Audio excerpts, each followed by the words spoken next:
Stress is high, it can be difficult to relax. So by leaning into the tension and tensing the muscles, you can feel the release afterwards. It's a really great way of releasing tension when just breathing isn't enough for you. So you're just going to demonstrate, starting with Emily. So if you take a deep breath in and clench the fists, clench the forearms, the upper arms, bring your shoulders tight up against your ears and just hold your breath for a few seconds. And then let go. Breathe out and just feel the tension dropping.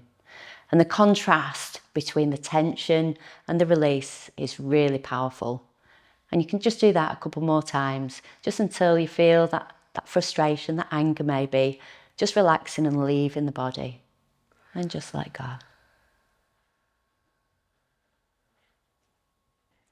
If you enjoyed this tip, then follow us on social media for more content. When you take responsibility for your health and happiness, good things start to happen. You only live once.